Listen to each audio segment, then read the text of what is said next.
안녕하세요. 의식의 흐름을 따라가는 영화 뉴스를 이프랜드에서 진행을 하고 있습니다. 캐스트로 들으시는 분들은요, 1.2배속이나 1.25배속으로 들으셔도 무방하니까요, 참고 부탁드리겠습니다.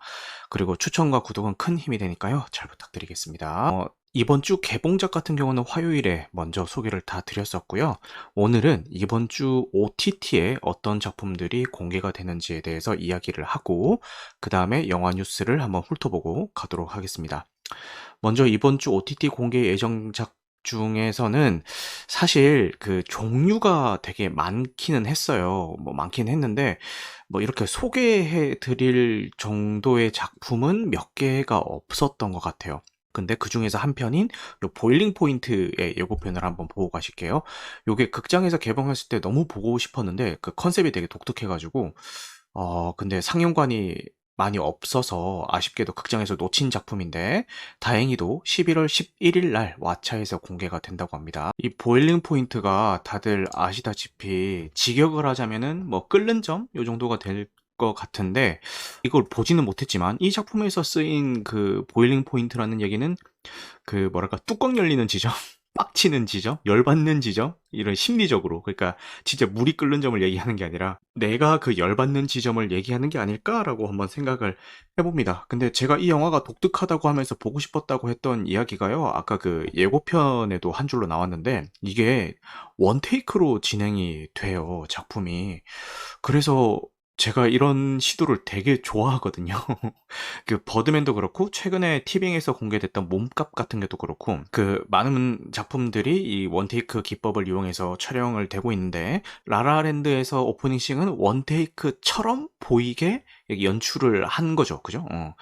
그 버드맨도 원테이크처럼 보이게 연출을 한 걸로 알고 있고 그 단편 영화 몸값은 진짜 원테이크고 지금 티빙에서 지금 서비스하고 있는 드라마 시리즈 몸값 같은 경우에 1화는 진짜 그냥 원테이크로 한 번에 찍은 것 같고요.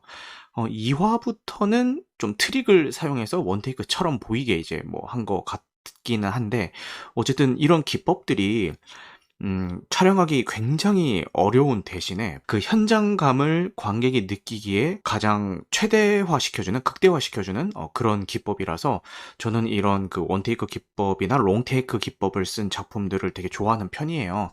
그래서 이 보일링 포인트도 굉장히 기대를 하고 있는 작품 중에 하나였고, 뭐 아까 예고편에서처럼 뭐 주방에서 일어나는 일들을 다루고 있고요. 밑에 여담을 보면은 리허설만 3주간 진행을 했고 3주 동안 출연진은 근처 식당의 요리사들에게 칼 쓰는 법이나 주방 업무들을 익혔다라고 합니다. 이게 아시다시피 이게 한 번에 다 촬영을 가야 되기 때문에 중간에 컷을 끊는 게 없기 때문에 뭐 약간이라도 삐끗하거나 합이 안 맞거나 돌발 상황이 생기면 처음부터 다시 찍어야 되거든요.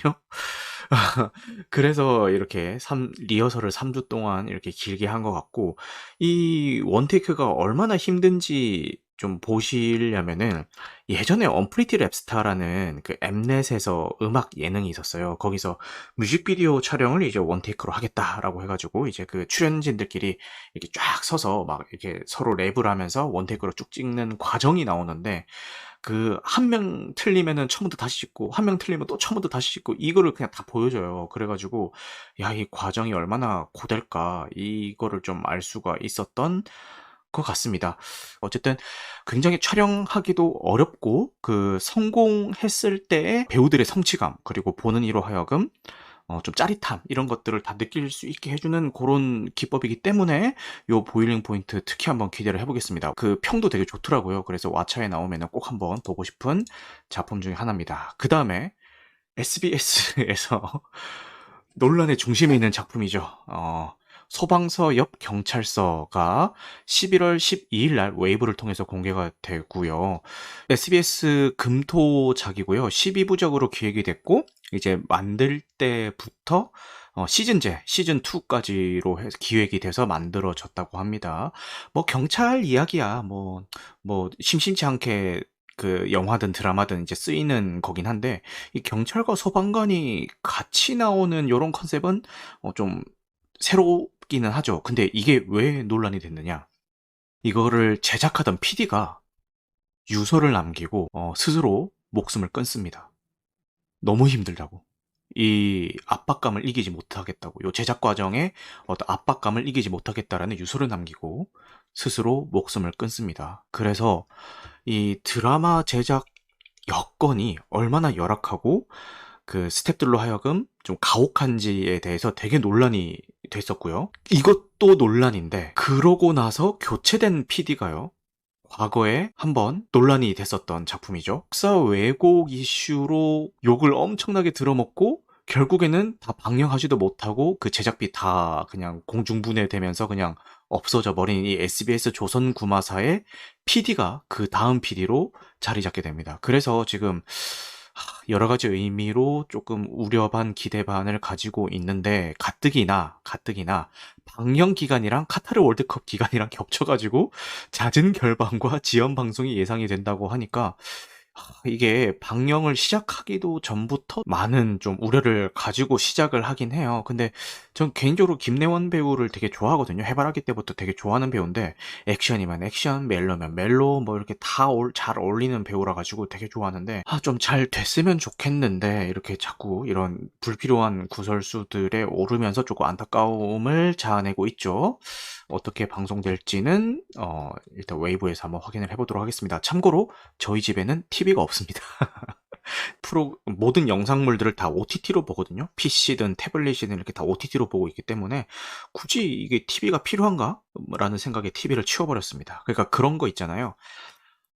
TV 생방송을 내가 보려고 하면은 그 TV 스케줄에 내 스케줄을 맞춰야 되잖아요. 매주 화요일 뭐 몇 시에 하니까 뭐 그때까지 뭐 할 일 다 끝내고 TV 앞에 앉아서 그걸 봐야지, 이렇게 그렇게 되는데, 이 OTT 다시 보기로 보게 되니까 내 시간에 영상물을 맞출 수 있게 되는 거예요. 내 스케줄에.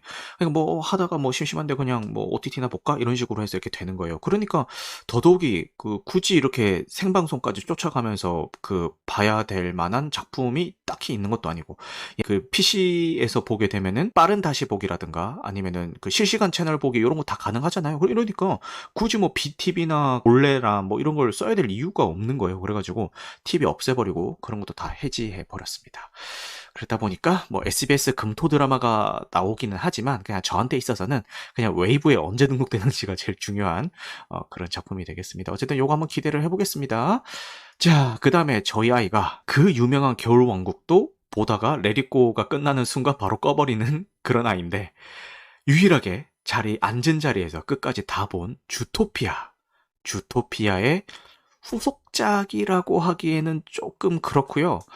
주토피아 플러스라고 해가지고 그 주토피아 세계관에서 일어나고 있는 그런 자잘한 에피소드들을 약간 옴니버스 형식으로 6부작으로 묶어놓은 그런 단편 애니메이션이 11월 9일날 공개가 되고 이미 올라와 있습니다. 제가 그 디즈니 플러스 들어가서 확인을 해보니까 이미 올라와 있더라고요. 그래서 아마 주말간 저희 아이랑 좀 보게 되지 않을까 싶은데, 이것도 한번 기대를 해보겠습니다. 그 주토피아가 굉장히 사랑을 많이 받은 작품인데 후속작 소식이 안 들려와가지고 사람들이 조금 의아했거든요. 얼마든지 후속작을 만들려면은 만들 수 있는 인기의 소재임에도 불구하고 얘기가 없어서 조금 의아했는데 이런 식으로라도 돌아와 주니까 너무 반갑네요. 좋습니다. 자, 이렇게 이번 주 OTT 공개 예정작들 중에서 좀 눈여겨볼 만한 작품들에 대해서 소개를 해드렸고요. 그러면은 바로 영화 뉴스로 넘어가도록 하겠습니다. 먼저 한석규 배우가 오랜만에 돌아옵니다. 네, 한석규 배우가 왓챠 오리지널 이 순간만큼은 맛있게 행복하게 라는 슬로건을 가지고 있는 오늘은 좀 매울지도 몰라 라는 작품으로 돌아옵니다. 12월 1일 날 왓챠에 공개가 되고요. 한석규 배우의 이미지를 정말 잘 살린 작품 같죠. 뭔가 한석규의 식사를 합시다 이런 느낌도 좀 들고 굉장히 기대가 되는 작품인데요. 한 가지 좀 눈여겨볼 만한 점은 김서영 배우가 지금까지 작품에서 전부 다 좀 강렬한 인상의 캐릭터들만 맡아왔어요. 뭐 저기 스카이캐슬에서도 그랬고 뭐 그 전작들도 쭉 보면은 뭐 되게 그냥 뭐 하다못해 평범한 역할도 맡은 적이 거의 없었던 것 같은데, 요번 작품에서는 이제 뭐 한석규의 배우자로 나오는 것 같죠? 여기서 되게 좀 평범한, 그래도 이때까지 해왔던 역할들과 비교를 해본다면은 그래도 꽤 평범한 그 인물을 연기를 하는 것 같아서 좀 반가운 마음도 있습니다.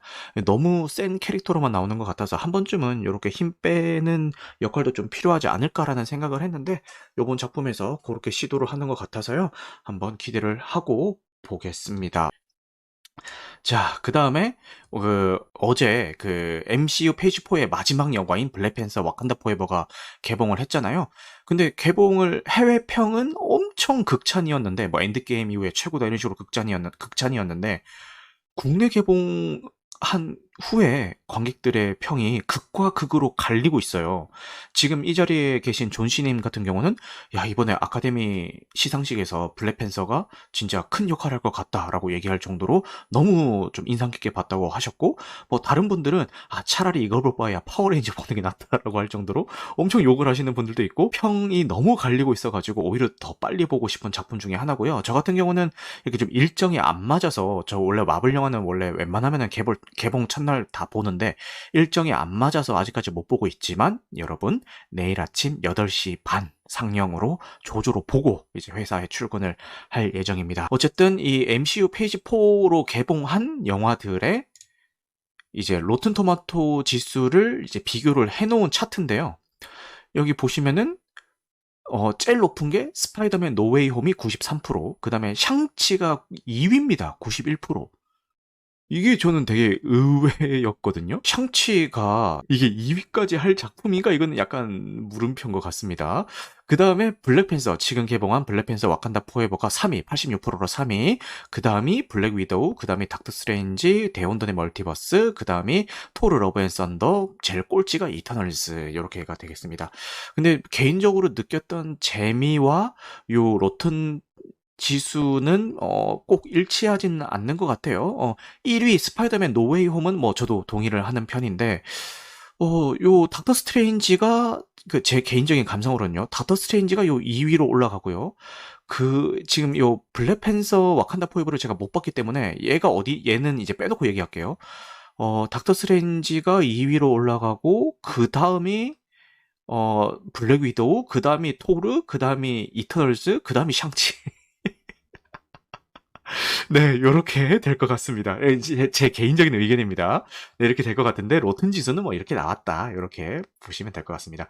자, 그 다음은, 지금 디즈니 플러스 오리지널로 제작되었던 피노키오가 공개된 이후에 기대했던 것 대비 너무 좀 작품성이 떨어져가지고, 사람들로 하여금, 좀 많이 아쉬움을 자아내고 있는데, 기에르모 델 토로 감독이 스톱모션 애니메이션으로 피노키오를 또 제작 중이다라고 해서 많은 기대를 받고 있습니다.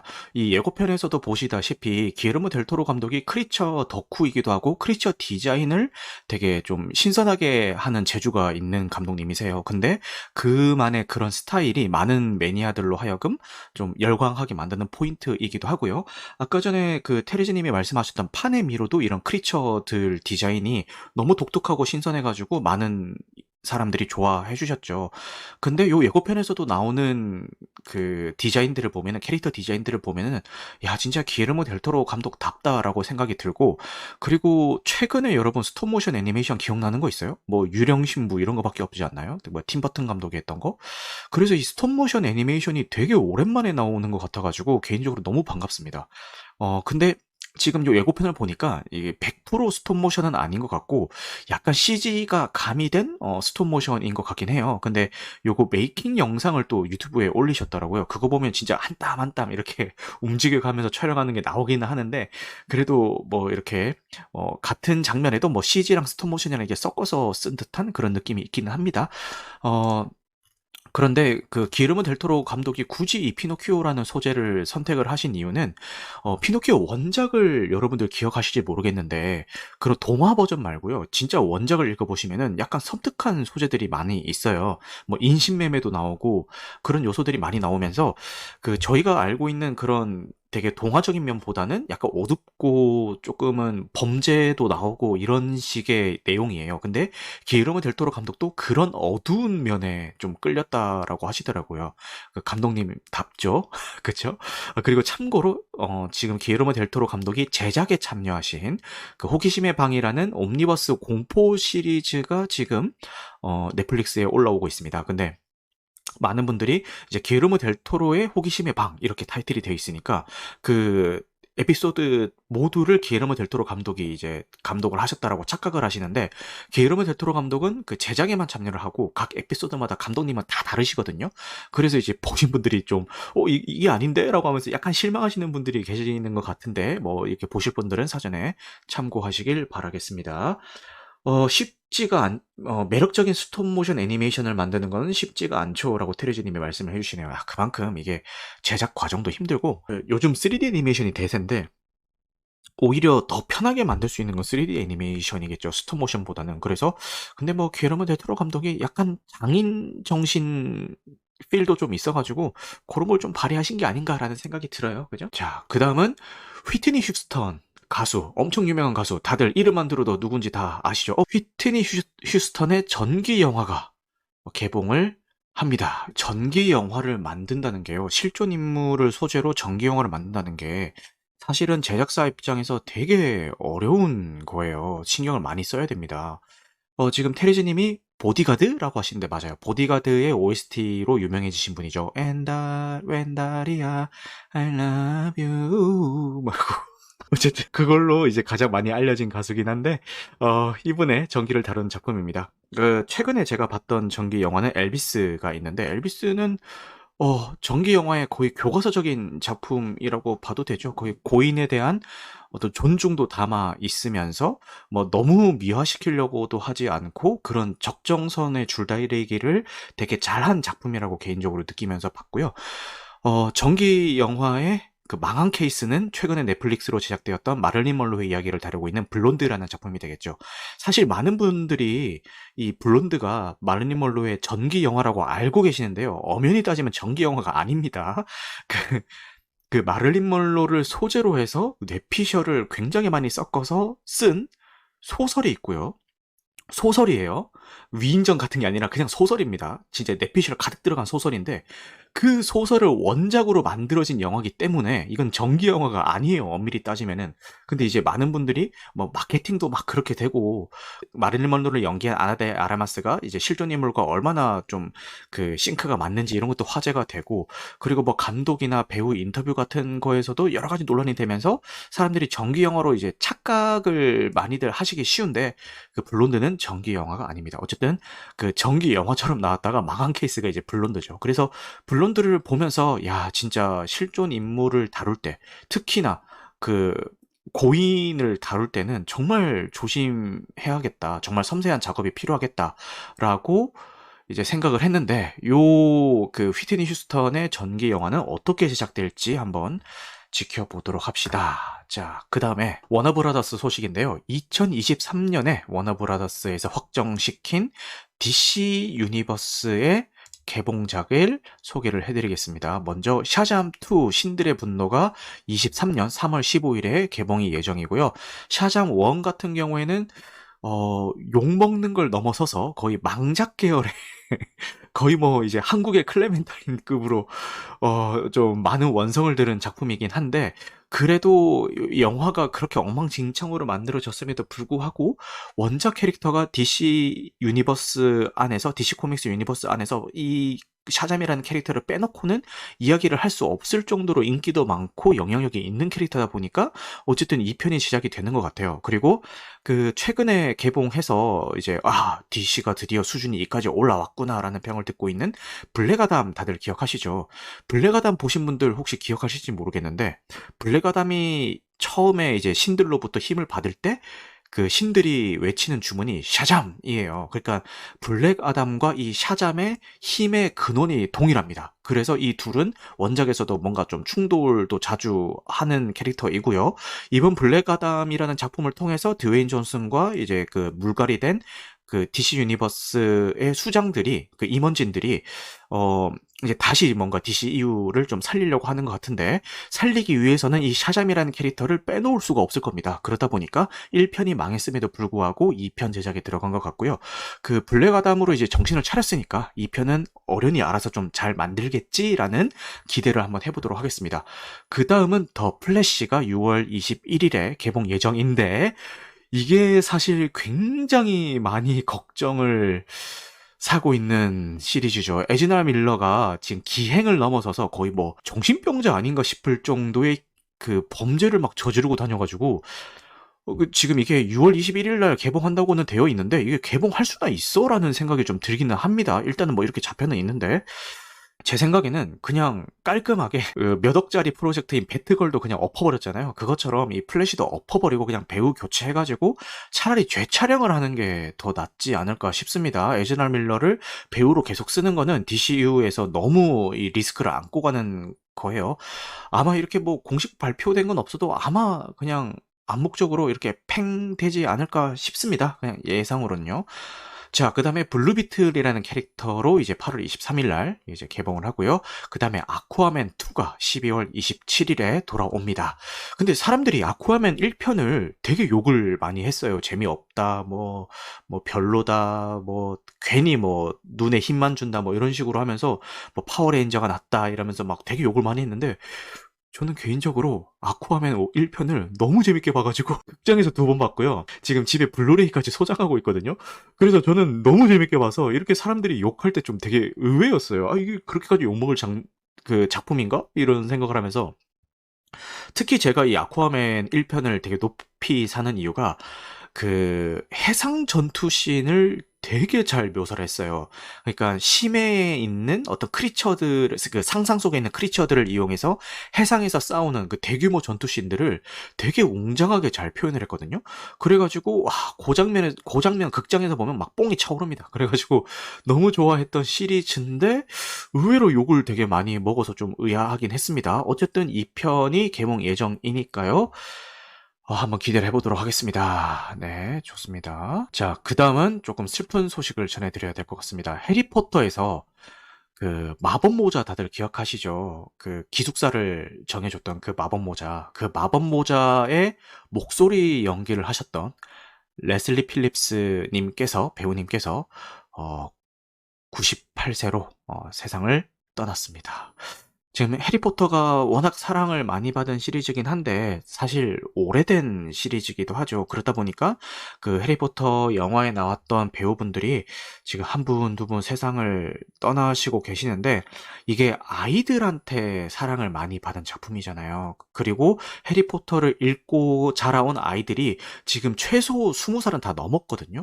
그러다 보니까 그런 분들이 이런 소식을 접할 때 되게 뭔가 본인이 가지고 있던 그 동심의 상처를 받으시는 것 같아요. 많이 슬퍼하시더라고요. 저는 근데 사실 그 해리포터 영화가 제 취향은 아니라서 보긴 봤는데 뭐 이렇게 막 몰입해가면서 본 작품은 아니거든요. 근데 그 어렸을 때 이 해리포터를 책이나 영화로 접하셨던 분들은 굉장히 좋아하시는 작품이고 이 세계관에 푹 빠지신 분들이 되게 많으세요. 근데 그분들이 이렇게 이런 소식을 접할 때마다 너무 많이 슬퍼하셔서 특히 이 마법 모자 캐릭터도 물론 목소리 연기이긴 했지만 되게 사랑을 많이 받은 캐릭터잖아요. 그러다 보니까 지금 애도의 물결이 일고 있다는 말씀을 드리겠습니다.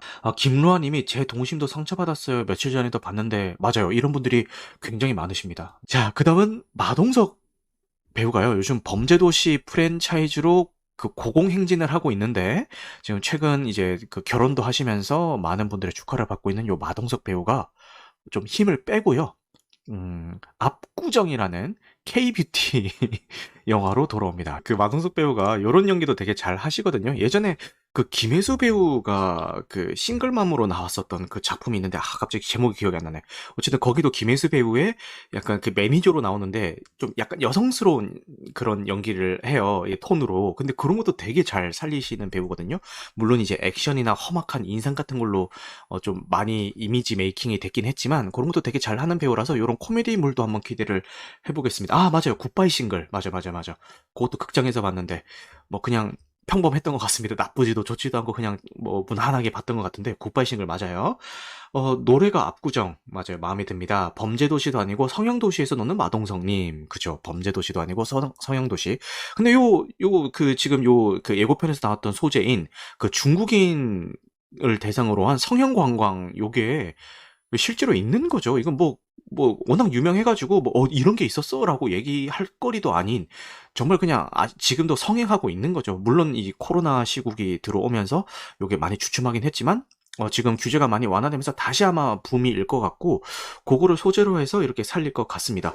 그리고 성형 관련해서 제가 좀 많이 놀란 게요. 제가 최근에 틱톡에 진출을 했어요. 그 틱톡에는 좀 1분 미만의 영상만 그 하이라이트만 좀 편집해서 올리고 있긴 한데, 틱톡에 진출을 하다 보니까 저도 이제 틱톡을 사용하는 시간이 좀 늘어났거든요. 근데 아시다시피 틱톡은 그 연령층이 되게 어리잖아요. 주로 중고등학생들이 많이 사용하는 걸로 알고 있는데, 이게 그 성형 후기 영상들이 너무 많이 올라오는 거예요. 그것들이. 그래서 좀 깜짝 놀랐어요. 이거 성형이 나쁘다는 게 아니라 그런 영상이, 그리고 우리 청소년들도 되게 좀 쉽게 접할 수 있게 이런데 후기들이 많이 올라오는구나. 주로 어떤 식이냐면은 이제 성형하기 전날 이렇게 얼굴을 360도 촬영을 딱 하고, 이제 그 수술 직후 이렇게 촬영하고, 이제 그 다음에 붓기 빠지는 과정을 뭐 1주차, 2주차 이런 식으로 계속 그 로깅, 그 브이로그를 이제 찍는 거예요. 그런 식으로 하는 게 생각보다 되게 많이 올라와 있더라고요. 그래서 야, 학생들도 진짜 많이 하는구나. 우리 때까지만 해도, 제가 86년생이거든요. 우리 때까지만 해도, 너무 꼰대 같은 소린가? 어쨌든, 기껏해야 뭐 졸업 선물로 쌍꺼풀 수술 뭐 이 정도였는데, 그 고등학교 졸업 선물로 쌍꺼풀 수술 요 정도였는데, 요즘은 그냥 학교 다니면서도 좀 이렇게 코나 뭐 눈이나 이런 거 많이 손을 댄다고 얘기만 듣다가, 이거를 틱톡이라는 매체를 통해서 제가 직접 접하고 나니까 좀 많이 놀랬던 기억이 있습니다. 요새는 어릴 때부터 많이 해요. 맞아요.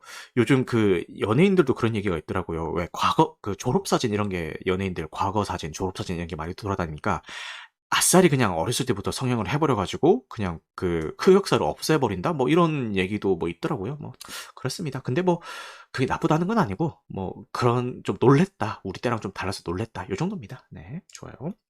그 다음에 올빼미가 그 메인 예고편을 공개를 했습니다. 여러분들 유해진 배우라고 하면은 되게 너스레 떨면서 좀 개그 캐릭터로 많이들 알고 계신데, 이 올빼미라는 작품에서 정색하고 나와가지고요.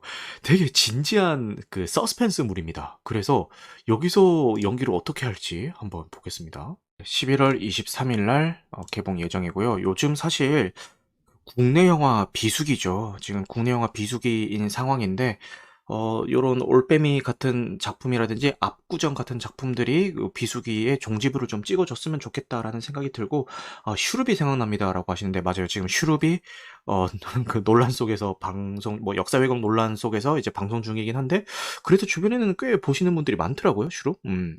그렇습니다. 저는 뭐 역사에 대해서 잘 몰라가지고 이게 왜곡했는지 아닌지도 잘 모르겠지만, 그냥 이래 보고, 그냥 내 스타일 아니다 고 안 보고 있긴 한데, 생각보다 주변에서 많이 보셔가지고, 그냥 나랑 안 맞았을 뿐이지 뭐 사랑받고 있는 작품이긴 하구나라고 생각을 했습니다.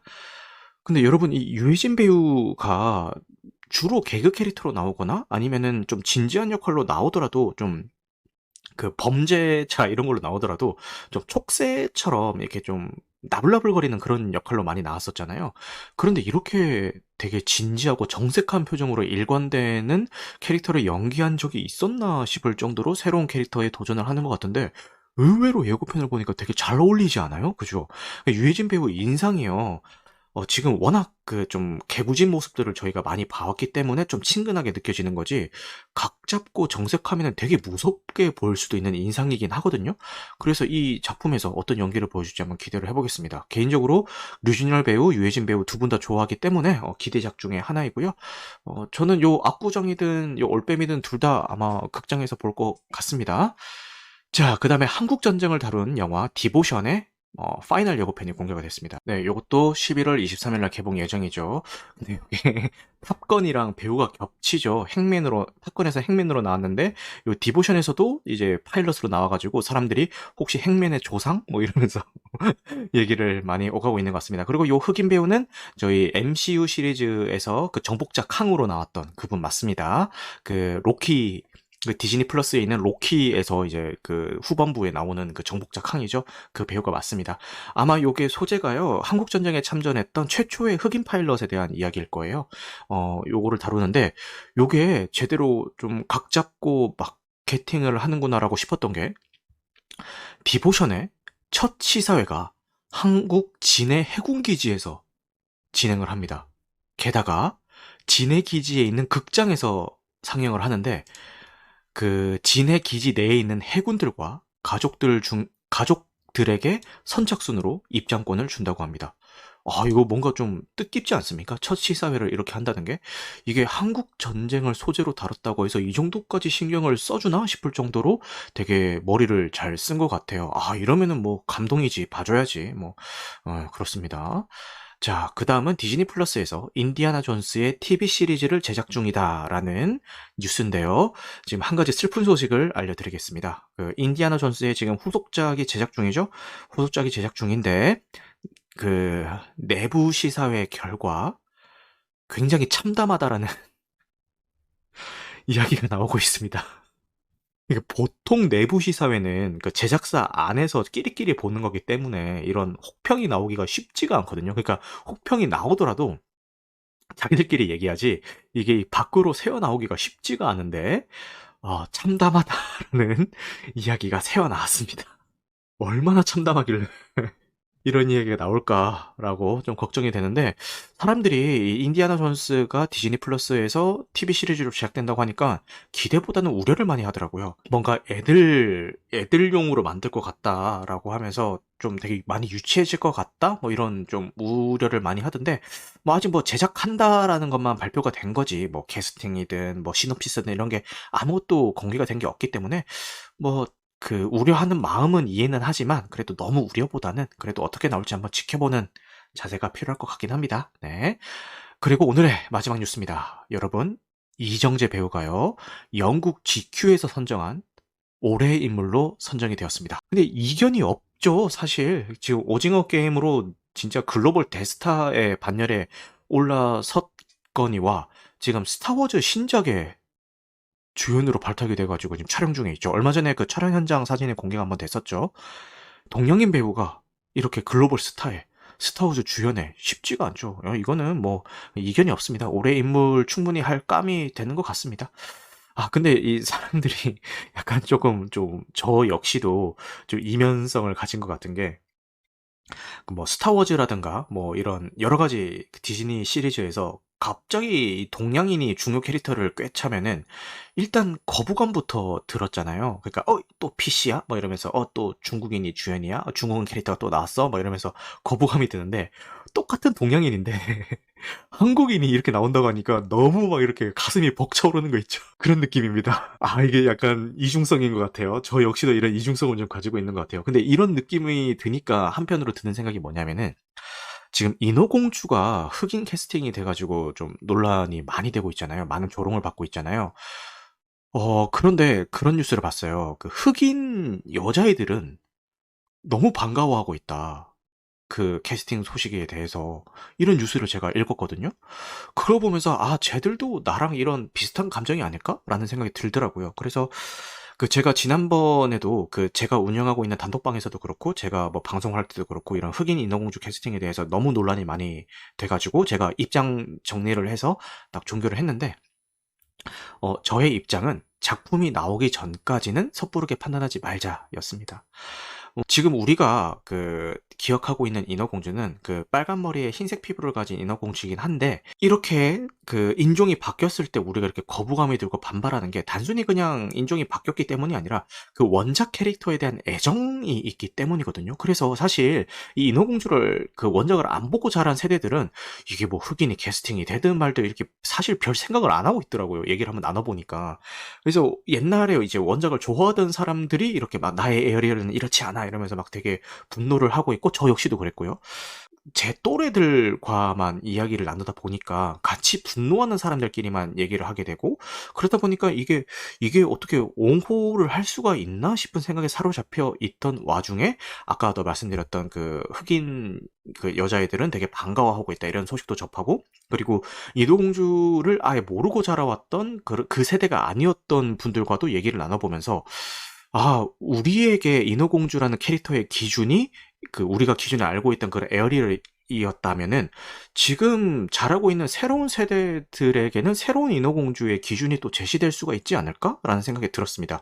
그런데 그러기 위해서 전제 조건은 작품이 잘 나와야겠죠.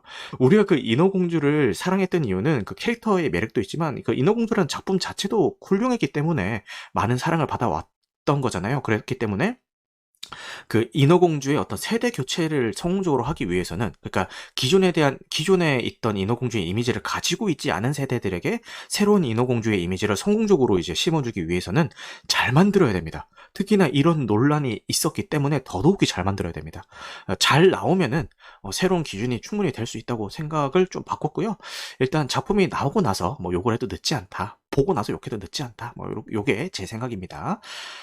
자, 오늘도 늦은 시간까지 여러분들 함께 해주셔서 감사합니다. 오늘 이 시간 끝까지 함께 해주신 11분, 뭐라도 조금이라도 얻어가는 게 있으셨으면 좋겠고요. 오늘 방송된 내용은 편집 과정을 거쳐서 유튜브와 각종 팟캐스트 플랫폼에 업로드될 예정입니다. 여러분, 영화 같은 밤 되시길 바라겠습니다. 감사합니다.